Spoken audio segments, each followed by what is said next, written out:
RKO Radio Pictures comes an exciting new film triumph. A companion hit to Mr. Smith Goes to Washington or His Girl Friday, Out of the Past co-starring a thrilling new pair of screen lovers, devil-may-care Robert Mitchum and ravishing Virginia Houston. Let's listen into one of their tender, idyllic love scenes. You see that cove over there? Well, I'd like to build a house right there. Marry you, live in it, and never go anywhere else. I wish you would. But with love comes temptation in the form of the irresistible Jane Greer, and inevitably, deceit. I didn't know you were so little. I'm taller than Napoleon. You're prettier, too.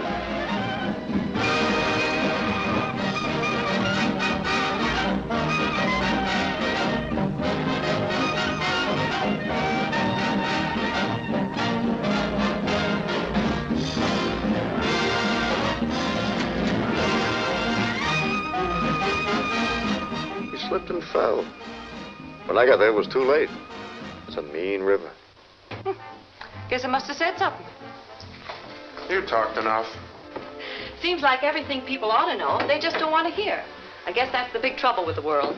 Either that or you're on the wrong side of the counter. Well, the last guy in the world. I hate surprises myself. You want to just shut the door and forget it? No, come on in. I like surprises.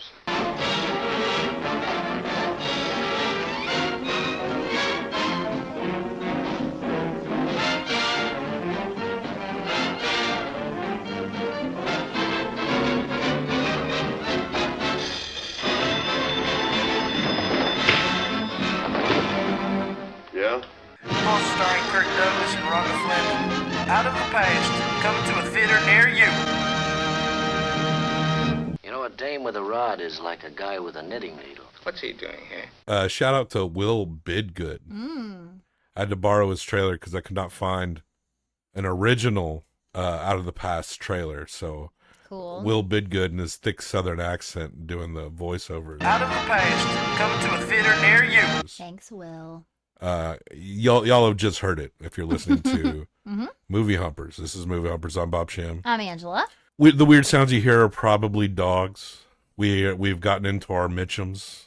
We'll have to postpone Cape Fear for another time because it's about to get gay next month. Oh, yeah. Because next month the theme, movies are gay.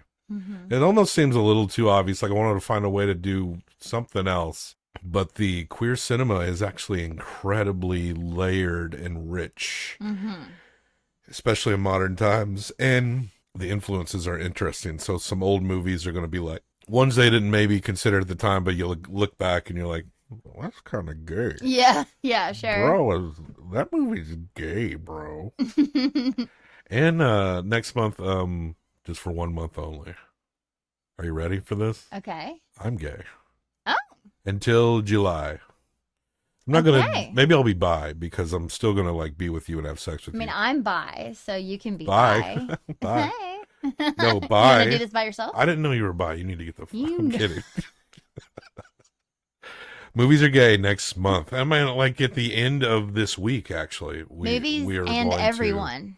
to discuss. Yeah, we're all gay. The ones that seem to hate it really hard. The most gay. Yo, they may be. Everyone's a little bit gay. Yeah, sure. Yeah. I'm not gay, but my dick is. Anyway, that's my. I think that'll be the dumbest thing I say on this episode. All right. So we got some prime Robert Mitchum though. Okay, we'll get to Cape Fear later. Yeah. And I don't think Cape Fear is not as well regarded. This is considered a classic, but like this is like a classic that, you know, if you have a general respect for old movies, you still may not come across this I one. had never seen this. It's a very specific to noir fandom classic. And honestly, I thought this was a beautiful movie. It is. I think it was a real nice looking movie. I thought the cinematography was real sharp. And I'm sitting there watching this and I'm like, is it low budget?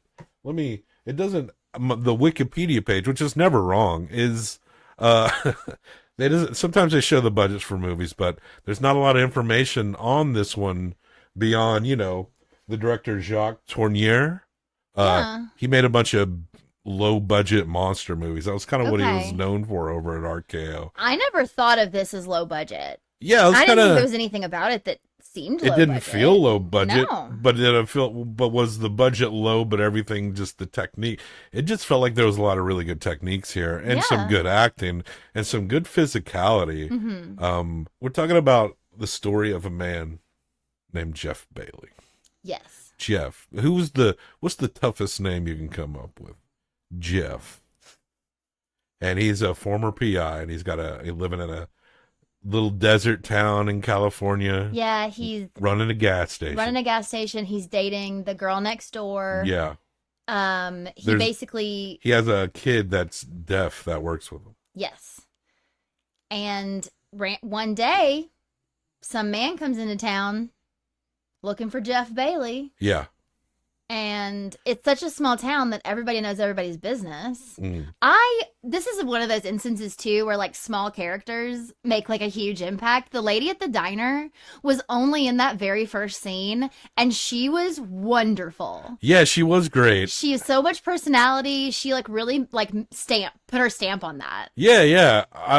I feel like such an asshole, like a dude, Yeah. because I was watching. I was like, her ass is amazing. God, I didn't even know. She just had this bubbly ass. Huh. We should watch it again. You should check Okay. it out. Since you're by, you might appreciate I might it. appreciate her ass. But she was an older woman, you know. She was.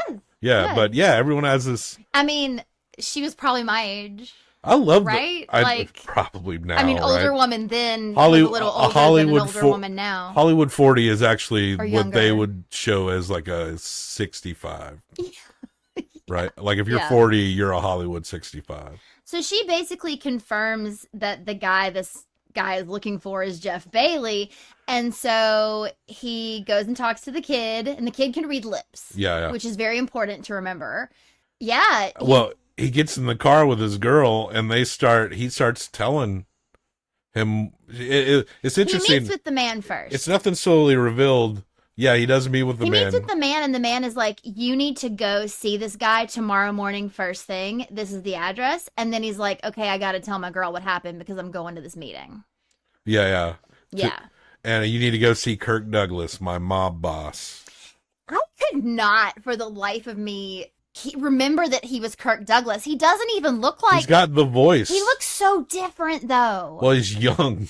I know, but But he's young got... men You know how... tend to still look like themselves when they're older. Well, I feel like he totally changed. Well, Michael Douglas, he passed away some years ago. Yeah. But Michael Douglas sounds just like him. Like that tone, Fair. that light vocal fry. Yeah. It's hard to do. I'm not an impressionist, but he sounds just like his father. Yeah, this movie was so interesting to me because I don't know that I've ever seen a movie, maybe I have, but I can't think of one, that was told in this way where you're in present day and then truly, like, the first half of the movie is in the past. Yeah. It's a flashback that he's It's telling from his out of story. the past. Out of the past. From out of the past. Of all places. And then the second half of the movie is what happens after he catches his girl up on this story. So he's catching his girl and also us up to what has happened in And the it's past. so funny to think about when you're watching this because he's telling the story of him going to find this lady for this mob guy that's Kirk Douglas because she has taken off with 40 grand. He was a private eye then. He's retired now working at a gas station. Yeah. And so he finds her in Acapulco, tracks her down, and she's a dime, straight up piece, Jane Greer. And he's like, of course, like, what if you got like the 40 grand? Can you give it back? And she's like, I don't have the 40 grand, right? And she's a great character. And she's like, but I love you. And you actually get that they do love each other. Yeah. But it's so funny to imagine that he's talking about this wild love affair he had with this woman he hunted To down. the woman he's To currently in love with. And when it pans back to her, she's definitely like, She is. okay. But like mad respect for her because truly at the end of the story, she's like, do you still love her? And he's like, no, I love you. And she's like, all right. Jeff Bailey is actually like this character, this Mitchum character. He's like the opposite of the Night of the Hunter guy in the sense absolutely. that he's a completely like honest to a fault kind He really of dude. is. And he actually So what happened was he fell in love with this woman, Yeah. and they stayed in Acapulco as long as they could. He actually, for some fucking dumb reason, wires Kirk Douglas and is like, "I'm in Acapulco, but I haven't found her yet." Yeah. And then Kirk Douglas just like shows up there on his way to somewhere else and almost catches them He together. should be charging him for expenses because it's all expenses. He is. So he would So eventually. he's saying, "I'm in this hotel." He would eventually figure out where he is. That's true. So because he was spending his money, he almost catches them on the day they're gonna run, but he doesn't catch them, and they run. They get on a boat and they go up to Northern California. Yeah, they go. They see San Francisco. That's right. They appear to go all over the country. It feels like, or at least the West. Well, that's in a minute. So they do go to San They Francisco. go through that very quickly. They go to San Francisco and they're together, and then they decide to separate because his old partner is tailing them. Yeah. And he's like, "Okay, we got a little too lax. Like, we weren't careful enough. I have to now leave her." So he left her and he drove all around the country alone to try to lose the guy. And he does manage to lose the tail, but the dude found her and followed her. And they had a rendezvous in the woods, and the dude found them and immediately came in the room, was like, "I gotcha." And then the guys start fist fighting, which is awesome. And a great like, scene. Excited. The way that they like film that and the Foley, the sound, like it was actually a pretty awesome little fight scene. And she seemed to be like into it, kind of. Oh yeah. But then all of a sudden, she bang, shoots the guy. She kills his partner, Jeff's old partner. And so then Jeff is like, "Oh my God, my old friend is dead," and she fucking runs. She runs, yeah. She hightails it, and then he finds her like a bank statement that she left. It's not even a bank statement. It is literally like her checkbook. Why in the fuck? The only entry is $40,000. You fucking dummy. That's the one thing she did, and she ran out because she killed her lover's partner. Took her purse, left her bank book. She would later claim that she thought Fisher was going to kill him. But yes, she thought it was self-defense. I did not. It wasn't. But I did not believe that. No, because she was like, "He's never going to let us go. We have to kill him, or he's going to chase us. They're always going to chase us." He would continue to be a pain in the ass for sure. Okay, but that's kind of the end of it. Then he goes away and he gets his gas station and he meets this beautiful girl. Hugh to his current girlfriend being like, love. "Yeah, you still like her?" And he's like, "I'm fucking done with her." Like, okay. Then he goes the next morning to the meet. Yeah. And Kirk Douglas is like, "You fucked off." Like, he gave him like $5,000 to find her, and he was going to give him $5,000 more when he found her. The relationship is very interesting because the only person that Jeff really lies to is like Kirk Douglas. He's very honest with everyone else, but Kirk Douglas understands that he's kind of like has jerked him around a bit, but he still appears to like him, but he still has a leverage on him. Yeah, he's fucking with him too. He's fucking with him because he's also like, "You owe me, and so I need you to do this job." And then guess who comes in the fucking door? Her name is Kathy, played by Jane Greer. Gorgeous. She's stunning. Like, you get it. You get why you're in a bad place. Yes. And of course, so yeah, apparently after she had left, she went back to him, Kirk Douglas, and they made amends, so to speak. I guess she maybe gave him back the $40K. She tries to tell Jeff, as soon as she gets Jeff alone, she tries to tell him, "I still love you. I've always loved you. I had to come back. I didn't have anywhere to go. We would have always had to be running. We would have always had to run." And he was like, "Did you tell him about us?" And she's like, I did, yes. And he's like, "Did you tell him about the murder?" And she's like, "No, I didn't." Which is a lie, because she totally did. And so what ends up happening is he basically has a makeup job. He has Jeff go and get like some tax papers because he could owe like hundreds of thousands of dollars, $1 million, because he has $1 million in taxes. This is in 1947 money, and which is an insane amount of money to owe in your taxes. But yeah, so he wants him to get these because the lawyer who helped him get out of having to pay it is apparently blackmailing him. Yeah. So he's like, "You got to get these papers so this man doesn't have anything on me." But it's a fucking setup. And they're all in on it. Kathy's in on it. The lawyer's secretary is in on it. The lawyer's not. The lawyer is like the innocent one in this. And who even knows if he's the person who actually did anything bad? Yeah. or maybe he wasn't, or even if he was blackmailing him or not. And so they do this whole thing where Jeff ends up at this guy's apartment because he's supposed to be staking it out so he can go back later and get the papers. Yeah, but he ends up meeting like the lady who works for the guy who's trying to get the papers from, and her name is like Meta. Mm-hmm. Interesting name. It is an interesting name. Another classic noir movie hottie. Mm-hmm. Like definitely. Dark hair. And apparently she had red hair. Oh, really? Because he called her a redhead later. Oh, interesting. I know. I was like, whoa. She must have been like a deep dark red. Mm-hmm, like an auburn. Yeah. Yeah, she was gorgeous. So all these women. She was the most beautiful though. And it's hard to like. We can't. We're maybe not quite as clever as the writers of this movie because the way the dialogue is written is like it's very snappy, like the noir, but it's like perfect. It is like perfect. It is the best version of that stereotype. Yes, and as soon as it was over, we were talking about it. Nowadays, people try to do that. And it fucking falls flat most of the time. I understand. I think there's like, there's a lot of modern filmmakers inspired by noir, and they definitely want to incorporate those, and that's how you get the neo-noir stuff. And Michael Mann's got his own piece of that, right, that we've been discussing this month. But yeah, I guess when you see people in a fedora and like talking snappy, like your brain is... You do accept it more, like a modern classic noir, like L.A. Confidential. Yeah, no one's batting an eye at. I mean, that's a good movie anyway, so no one's going to bat an eye at that.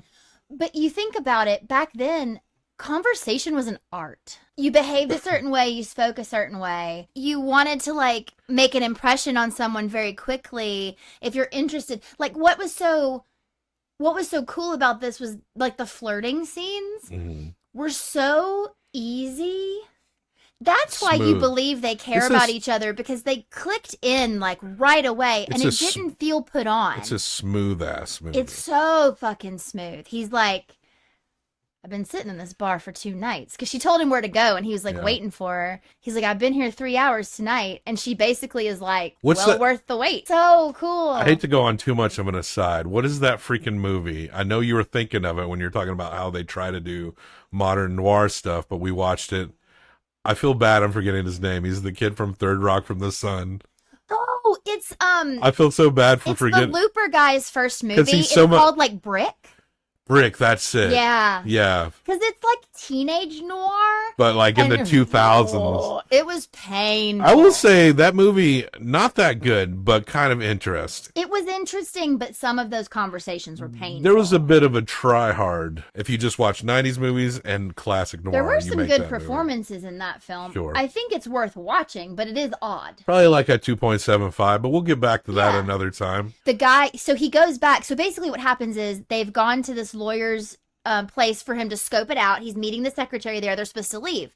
So the secretary is like, we gotta go now. Like he was just supposed to pick her up to know where the place was. Yeah. And he's like kind of chatting with the guy. She leaves the room and he hints to the guy. He's like, listen, why am I here? She's not my cousin. Like it's this whole thing where he's very like, earnest. Who are you guy. and who's trying to get you? Like he just kind of puts a few ideas in the dude's head without spelling it out very clearly. But also Jeff Bailey knows that something fishy because he knows something's fishy. It's almost like he's trying to like bait this guy to see if he picks up on it. But he realizes this guy is basically a patsy too. Yeah, he's not really in on it. And so when he's leaving, he drops the woman off. She gets out of the cab, but then he sees her like with a thing of papers leaving the guy's apartment later because he has gone back. And so he like tells his like he's got a driver friend who lives in San Francisco because he's gone back there because he knows San Francisco. That's where this is happening. And he's like, go follow her, meet me at dude's apartment. So he goes into that guy's apartment and he's already dead. Yeah, he's dead. Which Jeff is like, they're not going to fucking get me. He hides the body. You could tell that it's in the Rolodex in his brain that he could be walking on a dead body. He could be walking on a dead body. He had an expectation of something. I think the ideal would be the guy's still alive. He tells him what's up and he gets, you know what I mean? Like whatever. But yeah, the guy was dead. So he hid him because he was like, if there's no body, they can't say I did this because he knows they're going to pin it on him. And so. We don't know where he put that body, do we? Do.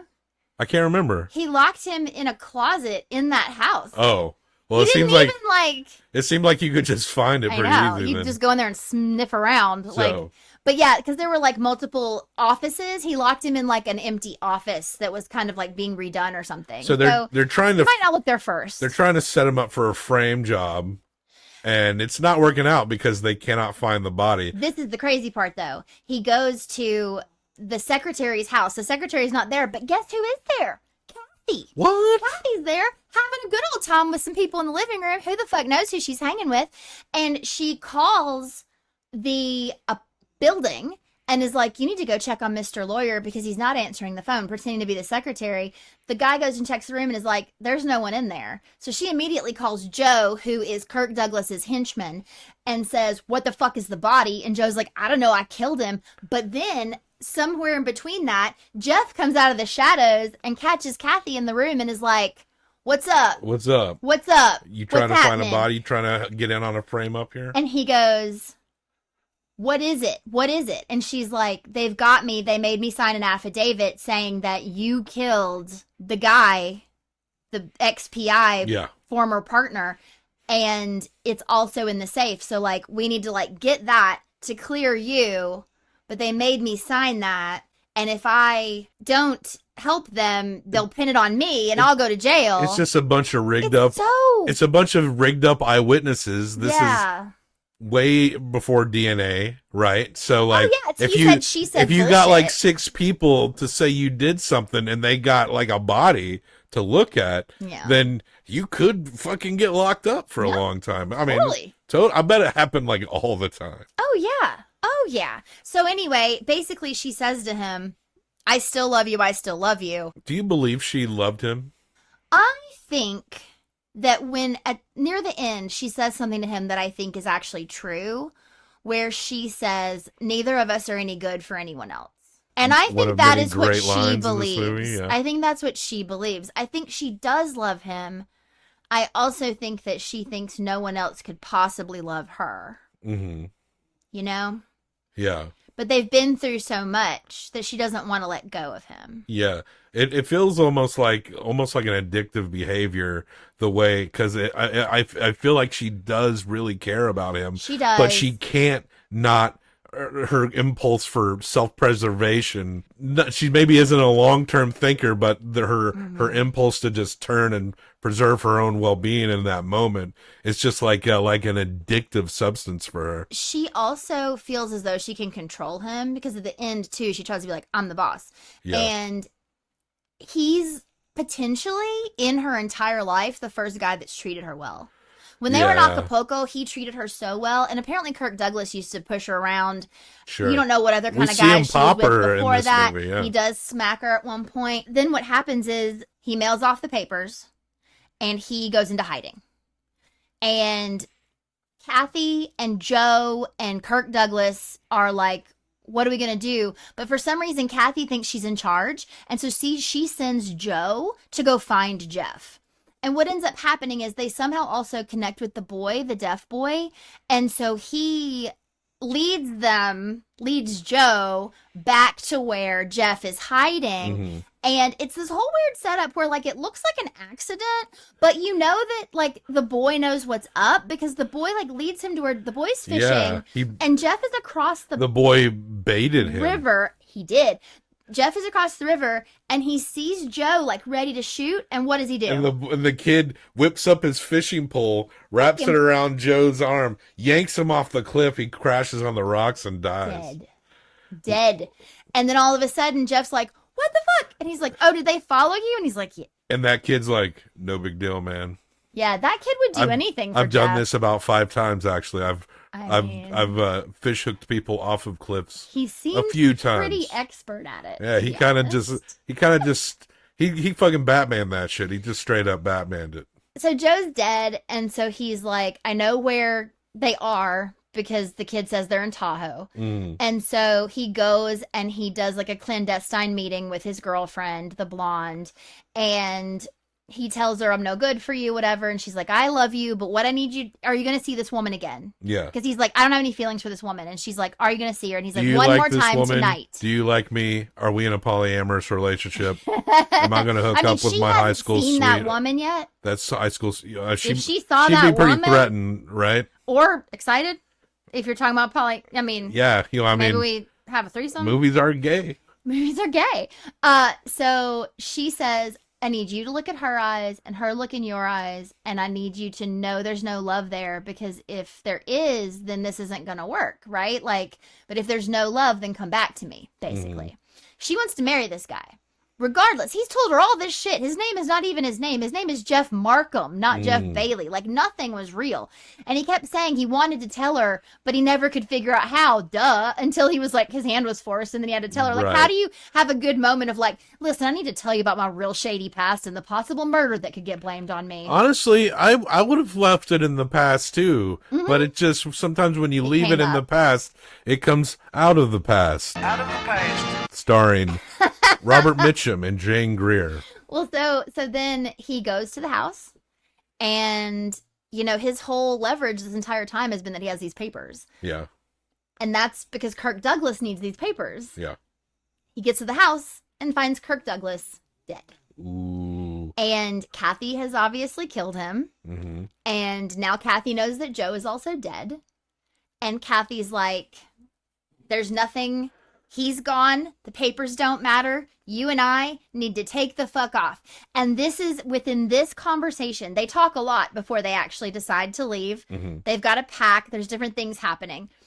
They go back into, this is what's so crazy. He'll say he doesn't love her, and you believe him when he says he doesn't love her. Yeah. But then when he's in front of her, they fall back in. There's this point where he's like, pack a bag, and he goes, put in some stuff for me. And she goes, I did already. Yeah. Like they're all, like she's already like, this was her whole plan. And so this is in the conversation where two amazing lines are said. She says to him at one point, she's talking about she's going to be the boss. And this is, he says, do you really want to do this, whatever? And she says, neither one of us are good for anybody else. Oh, she goes, forget about her. Yeah. He didn't even tell her there was a girl, but she's like, forget about it. Yeah. None of us are good. Neither of us are good for anyone else. He's forgotten about it before. He's forgotten about it. Well, he did. Yeah. So he didn't have that girl before the first story, but anyway. Yeah. I don't know what it is that she says, but the gist is basically like, you go with me or I kill ya. And he's like, build my gallows high, baby. Yeah. Which is the name of the book that this is based on. They didn't say baby on the book, though, and they should have. Yeah. Should have been build my gallows high, baby. When Robert Mitchum said that line. Yeah. I don't know, man. I think it was like the way he was standing and he was being so fucking charming, but he was just like, He's pretty hunky. build my gallows high, baby. He's pretty hunky. Listen, I didn't feel it maybe until that moment, because he was a fucking douchebag that I wasn't going to be attracted to in The Night Hunter, right? Right. It's hard And to love then that guy.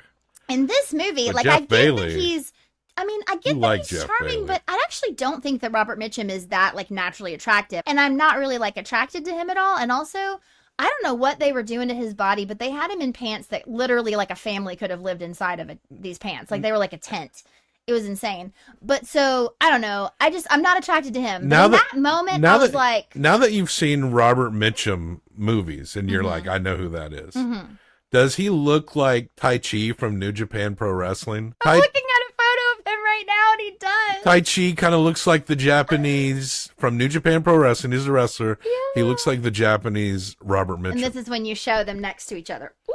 Yeah, maybe he conceived Tai Chi on a trip to Japan in the 70s. That would totally be possible. Was he in any Japanese films? I think he was in some shit with some Yakuza shit in the 70s, I think. Look, we don't know, but... Okay, so then they decide they're going to leave, and for some reason she looks like a nun. He makes a call. We see him reach for the phone when she's getting all this ready. And they start to go down the street like they're going to escape. And then they see a police blockade. And these police are going hard. And you know what's funny is that the mobster dudes, they're all dead now, but they put out the word that Jeff had killed these people. Oh, yeah. So it had put him on it. Because they didn't know where he was. They were trying to get him out. And the thing about Kirk Douglas being dead is he can't clear him for the blackmailing of the thing. Right. So when he's calling, you think he's just calling on her.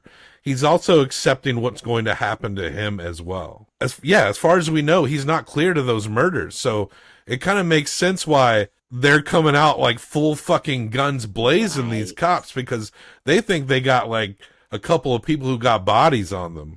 And they're like Bonnie and Clyde or some shit. I actually forgot that before Kirk Douglas is killed, there's that whole scene where he basically is like, Kathy, fuck you. You're going to prison.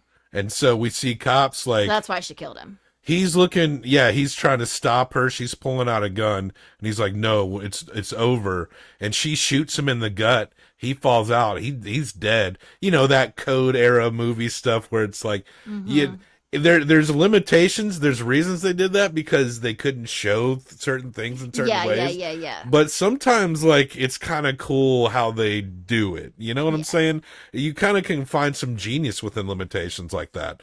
But yeah, so they like, this cop like opens up a Tommy gun and like kills her, and that's it. They're dead. And we get to the funeral service, and the kid, the deaf kid who helps him out, his consigliere, his right-hand man, his hand of the gas station king, Jeff Bailey.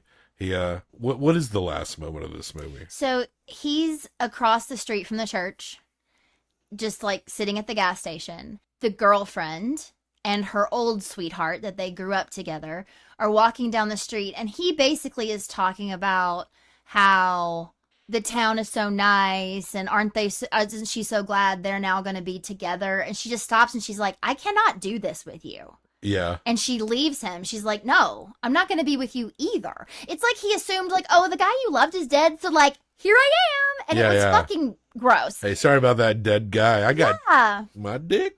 Well, because, like, she was, I wonder in that moment if she's basically like, okay, I could use a friend right now. But then he immediately goes to, like, he's out of the picture, so you want to fuck? And she's like, get the fuck away from me. So she goes over to the kid. You know you're real sad and you want some sad dick. She knows the kid can read lips. And she goes over to the kid and she sits down next to him and she's like, I just need to know one thing because you knew him better than I did. Was he going away with her? And we know he wasn't because we know he called the police, and we know that regardless, he would have rather spent his life in jail than gone away with that woman and not gone back to his girl. And so, or took whatever other consequences. But the boy shakes his head yes. He was going to go away with her. And to in help that her moment, move on. Exactly. In that moment, he gave her a way to put it in the past. Yeah. Do you see what I did? Yeah. Because it came out of the past. Out of the past. Put it back. That kid, with no words, put it all back into place. Fun fact about that kid, he could read lips. And he could also read pussy lips. Now, we hunt movies, and this classic, well, he's old now, if he's still with us. We'll say he was 19. I'm going to hump this 1 through 5. You're going to hump it 1 through 5 combined for best out of 10. Oh, I've not even thought about this. Why would you if you only do a show multiple times throughout the week where you do it, or you rate it? Why would you? I haven't had a lot of time to just sit and think about this movie today. You're thinking about backsplashes and wallpaper. That's what you're thinking about. My mind is preoccupied with house things right now. That is true. I really loved this. I knew not a single thing about it, and that is my favorite way to watch a movie. I actually now prefer not even to see a preview anymore. If it's just something that I know we're going to watch for this, or something that has either someone I like, or is directed by someone I like, or written by someone I like, just don't even tell me. I just want to go see it. You wouldn't even see a preview for this without Will Bidgood's homemade trailer. True. Thank you again, Will. I will watch this trailer later. Out of the past. Where there's a Will, there's a homemade trailer. This movie was really good. I am going to give this movie a 4.25. I'm going to give it a 4. This movie's up my alley. And by alley, I mean my asshole. I don't know if I'd change anything. In some ways, it just feels like such a simple, common trope, like all the noirs you want. It just feels like a noir where it seems like something that seems common for the time, but it's just so smooth, so special. Everyone's fucking great in it. Robert Mitchum is fucking solid.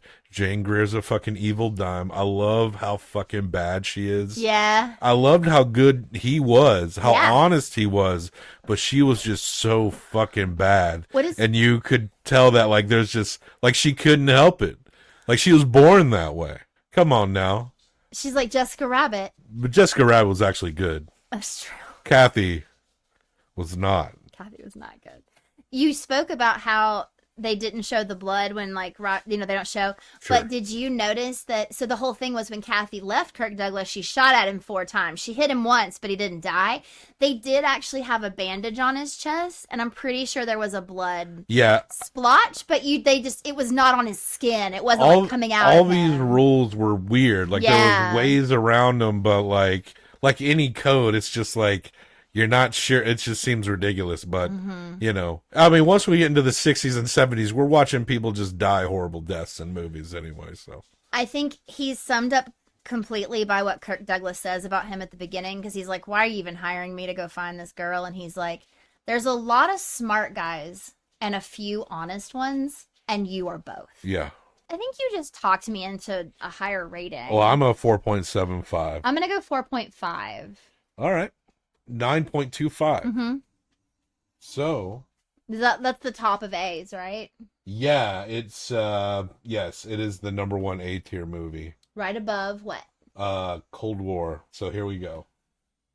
I gotta start. Okay, I'm bad at this. Hold on. Where the 1 is, you just hit enter, and that'll be a 2, and then you can type next to the 1. Oh my God, Robert. If I were to show you what I'm saying, you would truly be like, how do I not know how to do this? I got 2 1s now, okay? Babe, can I? No. Ah, you're making me crazy. I know. That's the whole point. Out of the Past. By French guy. I forget his name. Fuck. Tournier. Jacques Tourneur. Tournier. Torn It's my probably butt. It's probably, like EUR. Tournier. 1947, I think. This is a 9.25. So we got our number 1 A tier movie. And I'll fix it later. All right? So yeah. And it barely misses the S tier, but we've had some great S tiers. And I don't know. You get over a 9. It's still excellent. It's all good, baby. Watch it. Just watch it. Check the show notes for more links and information on where to find us. Death to all traitors. Death to all traitors.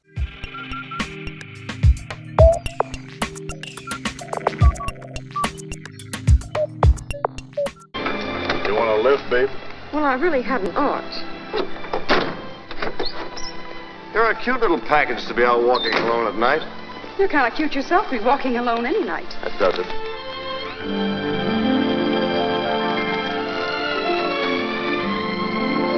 It was meeting her somewhere, like in the first times.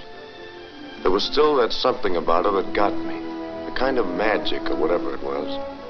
Well, I held her and we could laugh. Because we were together again. We'd played it smart and forgotten nothing. Forgotten nothing except one thing.